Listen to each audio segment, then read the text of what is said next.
expected us to be in the state we're in right now, which includes fear and shock. 3 weeks ago, I was sitting on this couch watching basketball when news started to spread that an NBA player had tested positive for COVID-19 or the coronavirus. Up until then, I knew about the virus in a small capacity. My mom's a nurse and I pay attention to the news a lot, but it wasn't until that very moment that I took in the seriousness of it all. As the hours progressed, sports proceeded to postpone and in some cases cancel their seasons, fearing that the virus could soon spread drastically. Small businesses have suffered and entrepreneurs of all types have really had the world's turned upside down. But when I've thought about any time I've ever spoken on a stage, there was never a time where I didn't try to include some type of technology. We are in a time where it doesn't matter what age you're in. Everybody has a cell phone.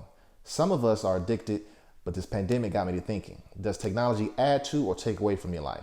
Truth is, there isn't a clear answer. It all depends on what your intent is and how you use the technology of your choice. Now, don't get me wrong. I believe it's abundantly clear that technology has had a positive influence on the world. There are multiple ways you can communicate a message to an individual or a mass group of people. On the flip side, many of us are heavily reliant on technology and in such a way that it's hard for us to communicate feelings, emotions, or for some of us simply hold a conversation. One of the worst times that technology can hurt you is when you are a public speaker. But I also must note, I'm referring to the speakers who expect to use their presentation or visual aids as a crutch. For example, if you have a PowerPoint with an abundance of facts and statistical information, so much to the point where you can't talk without reading your PowerPoint, the technology is hindering you.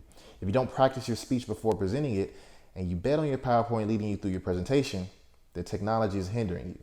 And to be even more particular, if you have a presentation saved on the cloud or in a USB drive versus saving the presentation on the computer that you're going to present from, then you guessed it, technology is hindering you.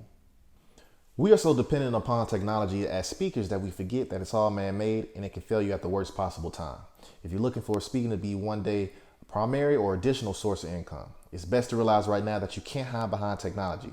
No amount of videos, well thought out pictures or genius quotes can cover up if you know your content or not. If you skip the part where you put in the hours of actual practice time, then it will show up at the worst possible time when the light shines the brightest. So don't rely on your technology.